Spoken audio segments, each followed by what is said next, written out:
even know what you are?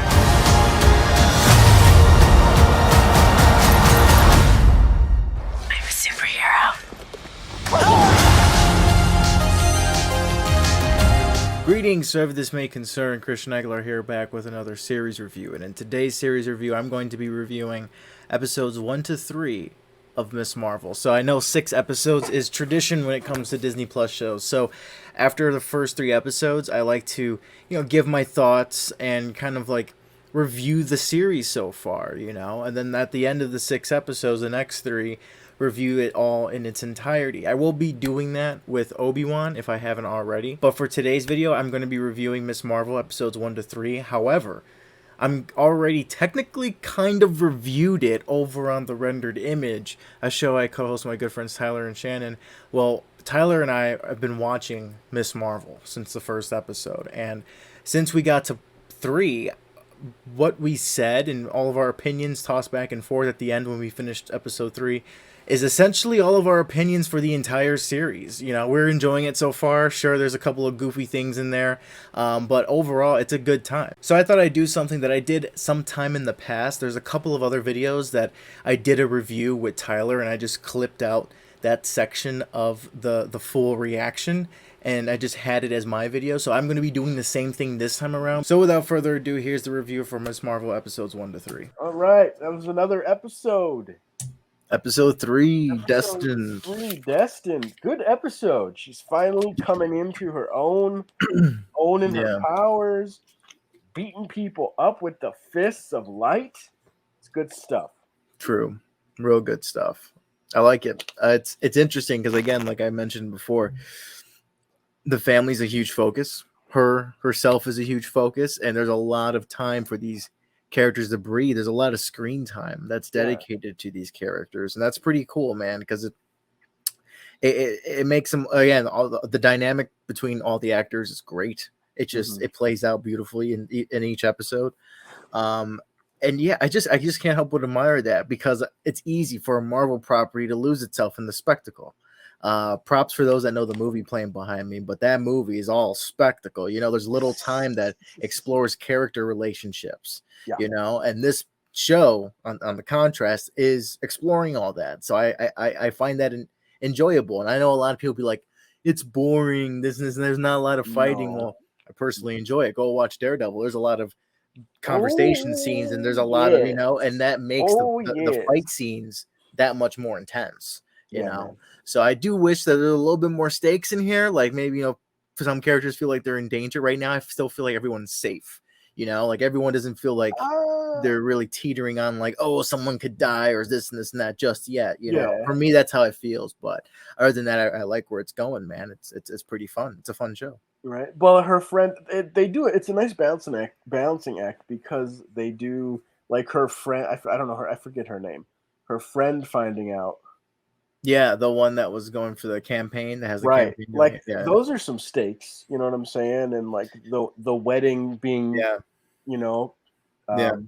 disrupted and stuff, and it being her fault. Like, it's different. You know what I'm saying? It's like, yeah, people aren't dying, but even when Bruno gets tossed against that wall, I was like, whoa, whoa. Like, Bruno's not going to be doing well after that. Like, did I think he died? No, I didn't think he died, but. I don't know what his injury was specifically, because it looked like he got hit in the head with a chair, but then he was holding his wrist. But then the last part, it looks like he couldn't walk, so maybe he hurt his leg. Like, which is it? It's like, but I do get what you're saying. I like the review. I like how her friend found out, her female. I got to figure out her name. We got to figure out her name. But the female friend that's running the campaign, she figures out that Kamala is Nightlight, right? The internet sensation. And I do like that, because a lot of what MCU properties kind of miss is that secret identity thing. I mean, Spider-Man really played with it a lot when Mysterio revealed his identity. But other than that, it didn't really seem like anyone was really bothered by if people knew who they were or not, And so I kind of like how Miss Marvel still has a little bit of that with the friend, because she didn't know. It was really apparent in this episode only, not really the earlier episodes, but in this episode, it really seemed like she was gaining attention, or the friend was paying more attention to Nightlight, that persona, right? And more so in this, because she's causing the Department of Damage Control to go to each temple and mosque, and basically they're hustling them. Like, you know, they're coming in, they're questioning them, they're kind of profiling them as well, because they know that Right. it's a little brown Muslim girl, so they has to be in one of these. Like, someone has to know.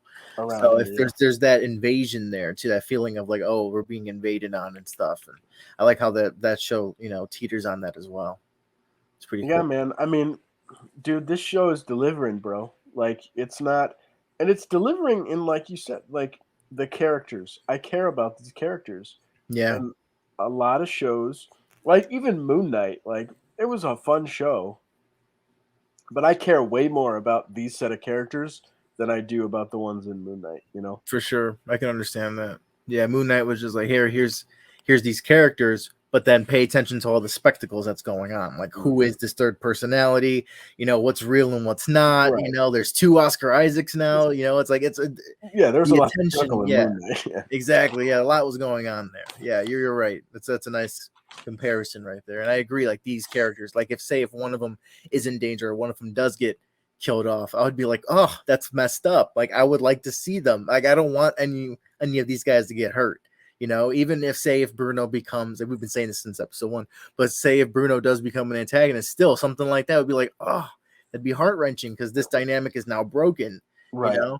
So yeah, I like that, man. It's benefiting from that. I think a lot of these Marvel shows need to do that. I think Falcon and Winter Soldier kind of did that a little bit with their characters. There was that, you know, escalating plot going on where they all had to team up with Baron Zemo. But I remember a lot of it's just being them talking, you know, bouncing off of one another.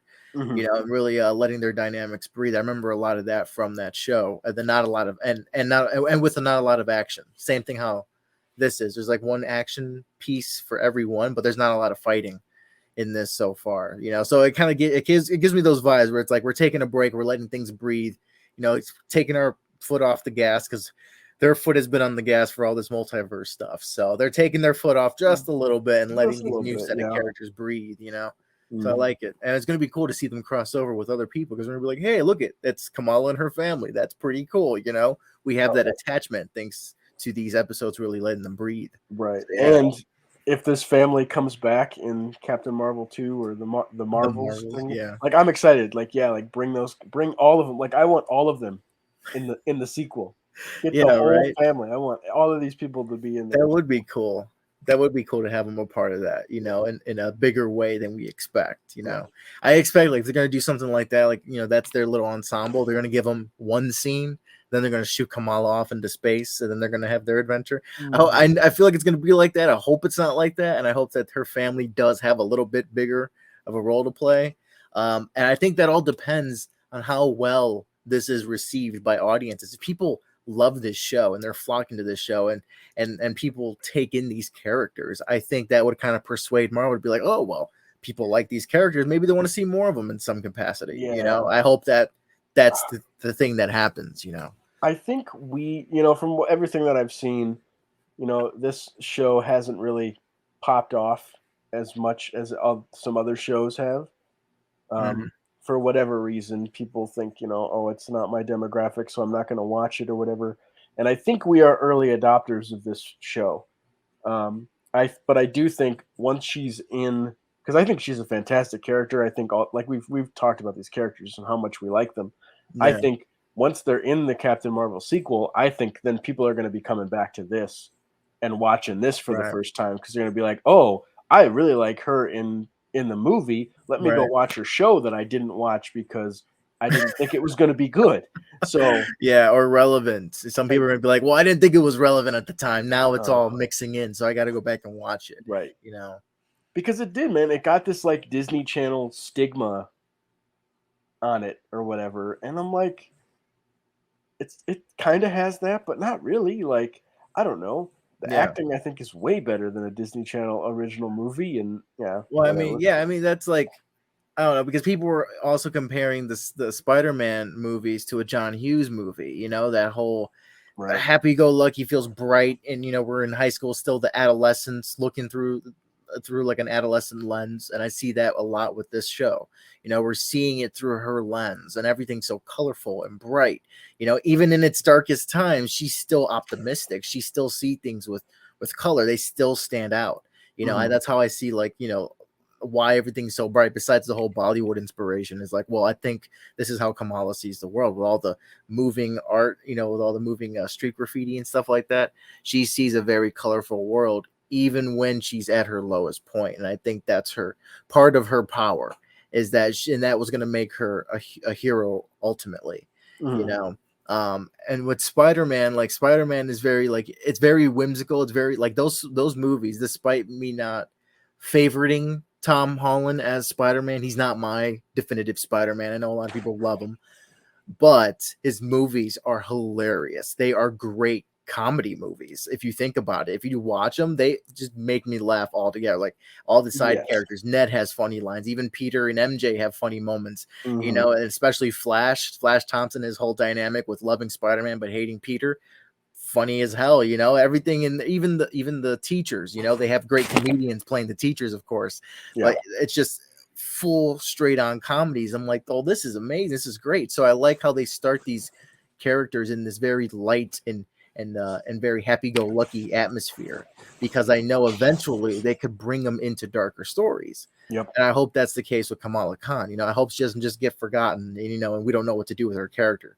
Mature her stories as she matures. Oh yeah. Don't be afraid to do that. Take an Avatar the Last Airbender route.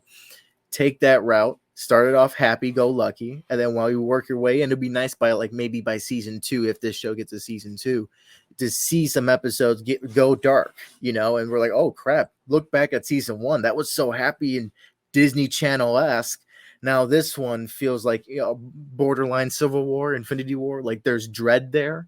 That would be sick. That would be cool, to mature the tone with the character. And I hope they do that, or something in that vein. So right now people are looking at it as like, oh, it's too childish, it's too kiddish. Well, wait, this is just a startup, man. This is the beginning, and it's cool that, again, she's a cosmic hero. She goes out into space. So it's cool to see her at the base Earth level. She's at street level right now, and then we work her way up into cosmic, just like how Spider-Man was. Spider-Man street level, works his way up into the cosmos. So it's same thing. It's a process, man. We gotta wait. We gotta be patient. So I do agree with you. Yeah, people are gonna flock back to this. If Marvel plays their cards right with this character, people will flock back and be like, oh, look at this. This is cool. Like, this is where she started. This is hopefully her Iron Man 1. I hope there's a nice progression with her character moving forward. Yeah, man. It's gonna be fun to wrap up the season. And see where she grows into. I'm glad she was able to make those fists and kind of get a couple hits in on those people. Yeah, because I understand that it's different from the comics.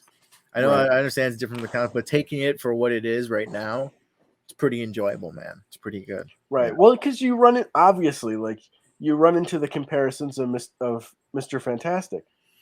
Yeah, like you know what I'm saying? It's the same thing, because transforming hands. Yeah, like her hands transform and the skin and stuff, and it's like, that's Mr. Fantastic, though. So I could see where, you wouldn't want to confuse them. Yeah, a nice way to differentiate them. It's the bangles that bring out the cosmic power in her. Exactly. And I think there's still something between her mom. You know what I'm saying? Her mom is still keeping secrets, I think. You know what I'm saying? Yeah. Her mom is like, I ran away, I came to America to run away from my past. And so I think the mom's hiding secrets too. So true. Yeah. I think they're building that up with these, those little moments that they have with each other, like her helping her with her knee and stuff like that. They're having those little one-on-one wholesome moments with her and the mom, because for that reveal, when that reveal happens that, oh, she's been hiding so much. It's like, well, how could you lie to me, Mom? Like, that's going to be like a whole, little hump that they have to get over. So I hope that plays out that way. So with all that being said, what do I give it? My overall rating so far? So far, I have to give it a solid 3 out of 5. It's pretty decent so far. I hope it gets better. I hope these next 3 really pack a punch, and these first 3 will just build up, because these first, like I mentioned, it does a lot of character exploration. There's a lot of, they give a lot of time for these characters to breathe. So in these last 3 episodes, I wonder how climactic is, you know, is its finale. You know, what's it going to lead off to? Are we going to see certain faces, familiar faces? I hope so, because so far they've been keeping it really grounded and really focused on Kamala. So it's going to be interesting to see how they wrap all this up, and I just hope it gets better from here on out. So that is it for today's video. Thank you so much for reaching to the end of it. If you want to see our full reaction, Tyler and I's reaction, go over to Tyler's channel, the rendered image. Check out all our videos there. But our most recent ones, we did episodes 1, 2, and 3, and we also did all of Obi-Wan. I think episodes 1 to 4 we did, and then we didn't do 5, but then we came back, reviewed 5, and then we watched 6. So we basically did all of Obi-Wan Kenobi. We did all of Book of Boba Fett. So if you want to go and see all those, I highly recommend it. It's always a fun time over there. Please like, share, and subscribe. Support the channel is very much appreciated. It tells the algorithm that, hey, this guy makes content. It sends it out there and lets other people know who I am, and maybe they'll check out the video. So that's always a huge help for you to just like and share whenever you can. It's free. There's that. I hope you're all safe and well out there, and I'll see you all in the next one. Take care.